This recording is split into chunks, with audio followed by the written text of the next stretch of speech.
Ini kalaupun kita bertemu dengan Nabi dalam mimpi. Kenyataannya banyak orang yang salah lihat Nabi dalam mimpi. Benar, Nabi berkata, "Man ra'ani fil manami faqad ra'ani, fa inna syaitana la yatamatsalu bi."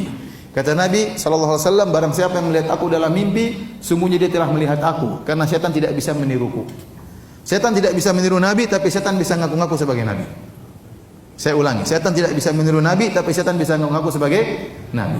Contoh, saya ketemu dengan teman saya waktu saya di Papua, dicerita, "Firanda, saya lihat Nabi." Bagaimana ceritanya? Hari pertama saya berkelahi dengan setan dalam mimpi.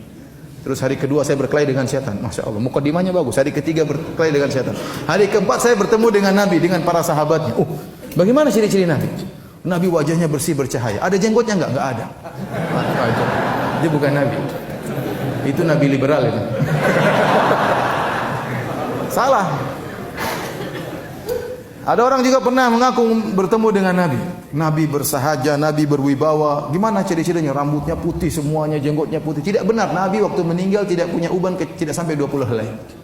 Itu bukan Nabi sallallahu alaihi wasallam. Nabi tidak pernah punya rambut sampai putih seperti itu, enggak pernah. Itu berarti bukan Nabi sallallahu alaihi wasallam. Oleh karena di zaman sahabat, kalau ada orang mimpi ketemu Nabi, datang kepada sahabat, datang, "Wahai sahabat, saya mimpi ketemu Nabi." Kata sahabat tersebut, "Sifli ma ra'ait." Sifatkanlah apa yang kau lihat dalam mimpimu. Saya lihat begini-begini, itu Nabi, kata sahabat tersebut. Karena sahabat tahu tentang ciri-ciri siapa? Nabi sallallahu alaihi wasallam.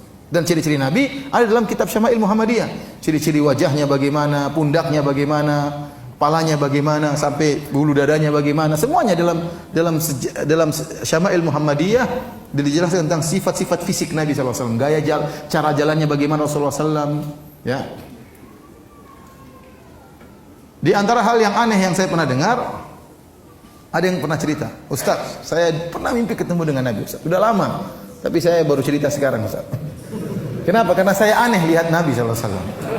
Gimana? Jadi saya ketemu dengan Nabi sallallahu alaihi wasallam, ada beberapa orang, dan dia bilang saya Rasulullah sallallahu alaihi wasallam. Tapi waktu saya lihat Nabi pakai songkok nasional, kemudian pakai sarung. Ya mungkin Nabi lagi pakai baju lain kan, bisa saja. Tapi yang anehnya Nabi pegang rokok gudang garam. Ini benar ini, wallahi, dia cerita sama saya. Saya tidak main-main ya. Iya, makanya saya bilang subhanallah. Nabi sempat-sempatnya iklan rokok gudang garam. Saya bilang, "Coba sarungnya merek apa itu? Coba lihat." Masih ingat nggak? Sekarang baru saya yakin itu bukan Nabi. Jadi saya bilang, memang setan tidak bisa niru Nabi, tapi setan bisa ngaku sebagai Nabi. Akhirnya banyak akidah rusak gara-gara ini. Contoh, akhirnya yang tersebar di tanah air kita. Beberapa tahun yang silam, pada zaman dahulu kala, tersebar sebagian orang menyebar fotokopi tentang penjaga kuburan Nabi bertemu dengan Nabi. Dan Nabi mengatakan telah murtad dari umatku setiap tahun sekian. Barang siapa yang memfotokopi, membagi berita ini sekian dapat kemaslahatan sekian. Barang siapa yang tidak mengkopinya dapat celaka kualat sekian. Itu tidak? Orang-orang ketakutan dapat itu. Ini gara-gara mimpi. Sampai saya ketemu orang di pom bensin, sudah azan maghrib, dia bagi-bagi, ketakutan dia. Kita sholat, dia tidak sholat. Dia tidak sholat, dia tidak takut. Tapi kalau tidak bagi kertas itu, dia ketakutan. Ini gara-gara apa? Mimpi ketemu Nabi. Gara-gara mimpi ketemu Nabi. Contoh lagi, ada orang mimpi ketemu Nabi, dan ini yang dialami oleh Ibnu Arabi. Ibnu Arabi orang sesat, ya, penganut wahdatul wujud, menganggap makhluk sama dengan Tuhan, Tuhan sama dengan manusia, ya. Bersatu padu, tidak bisa dipisah-pisahkan. Makanya dia mengatakan di antara syairnya, "Al-abdu rabbun wa rabbu abdun, ya laita syi'ri manil mukallaf." Kata dia, hamba adalah Tuhan, Tuhan adalah hamba. Kalau gitu siapa yang disuruh untuk beribadah? Siapa yang untuk sholat? Kalau kau suruh dia sholat, dia juga Tuhan. Mau sembah siapa? Ya. Kemudian dia punya buku di antara judulnya Fususul Hikam. Fususul Hikam itu kira-kira 300 halaman, kalau saya tidak salah ingat. Ya. Dia mengatakan, bagaimana kisah buku ini Fususul Hikam?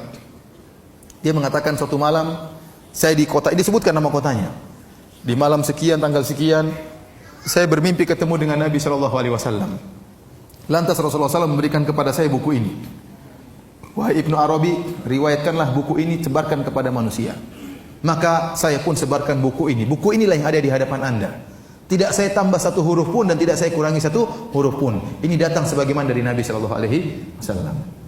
Ini kan bahaya, ada buku baru nih. Cetakan baru, cetakan dalam mimpi ini dibagi sama Nabi sallallahu alaihi wasallam, kemudian dia sebarkan. Dalam buku tersebut disebutkan Firaun masuk surga. Subhanallah. Ini benar ini. Dalam buku tersebut Firaun masuk apa? Surga. Karena Firaun mengatakan ana rabbukumul a'la. Aku adalah Tuhan kalian yang maha tinggi. Dan benar itu perkataan Firaun tidak salah karena Firaun juga Tuhan. Kan keyakinan dia wahidatul apa? Wujud. Kata dia wahidatul wujud itu seperti ombak di lautan. Ombak ini adalah mungkin kita lihat ada ombak yang tinggi, ombak yang rendah, ada buih-buih semuanya dalam satu lautan. Sama kita melihat alam semesta ini. Ada si fulan laki-laki, perempuan, ada gunung, semuanya satu kesatuan. Dan di situ juga ada Tuhan, tidak bisa dipisah-pisahkan. Makanya waktu Firaun mengatakan saya Tuhan kalian yang maha tinggi, maka Firaun benar dan dia masuk apa? Surga. Ini ngawur seperti ini. Dari mana? Dari mimpi dia ambil. Ini buku diagung-agungkan oleh orang sufi. Buku ini. Karena berbicara tentang ini, tentang hakikat, tentang macam-macamnya, ya. Antum bayangkan masuk akal atau tidak? Dia bangun tidur, Nabi kasih buku berapa? 300 halaman. Apa dia langsung pegang buku? Kan enggak kan? Berarti dia bangun langsung dia catat. Iya tidak? Berarti mimpinya lama atau tidak? Mimpinya lama kan? Baca 300 halaman mimpinya lama itu. Ya kan dia tidak bangun dia pegang buku kan tidak kan? Berarti waktu dalam mimpi dia baca. Satu hafalannya kuat, baca, begitu bangun dia catat. Luar biasa. Oleh karenanya tidak boleh menjadikan mimpi sebagai dalil. Karena kita jadikan mimpi sebagai sumber akidah, berarti agama ini belum sempurna. Berarti ada perkara yang Nabi tidak tahu dan para sahabat tidak tahu, baru kau diberitahu sekarang. Ya, ini tentunya tidak benar. Ya.